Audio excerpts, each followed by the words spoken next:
China Taiwan మధ్య ఏం జరుగుతుంది, ఎందుకని ఉన్నట్టుండి చైనా తైవాన్ మీద దాడి చేయడానికి రెడీ అయింది, వీళ్ళ మధ్యలోకి అమెరికా ఎందుకు వచ్చింది అనే విషయాల గురించి ఈ వీడియోలో తెలుసుకుందాం. చైనా తైవాన్ మధ్య గొడవ ఇప్పటిది కాదు, ఎప్పుడో 1947 లోనే మొదలైందనమాట.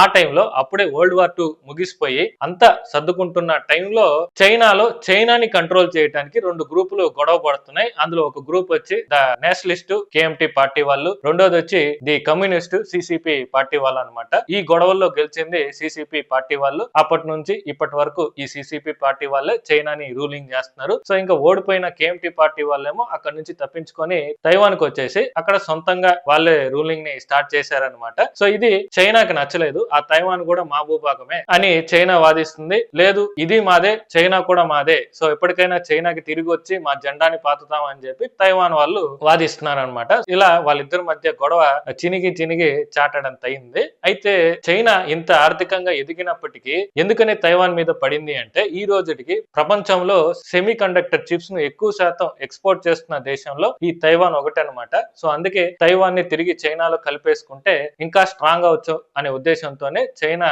కావాలనే తైవాన్ తో గొడవ పడుతుంది. వీళ్ళ మధ్యలోకి అమెరికా ఎందుకు దూరింది అంటే, మీకు తెలిసిందే చైనాకి అమెరికాకి పడదు. సో ఎప్పటికైనా చైనా వల్ల అమెరికాకి ముప్పు ఉంటుందని తెలిసే ఈ జపాను, తైవాను, ఫిలిప్పీన్స్ దేశాలకి సపోర్ట్ చేస్తూ ఉంటుంది. ఇప్పుడు కూడా సపోర్ట్ చేయడానికి కూడా మెయిన్ కారణం ఇదే. అయితే ప్రస్తుతానికి ట్రంప్ తాత చైనా తైవాన్ ప్రెసిడెంట్ తో చర్చిస్తున్నారు. మరి వాళ్ళు ఏం డిసైడ్ అవుతారు అనేది చూడాలి.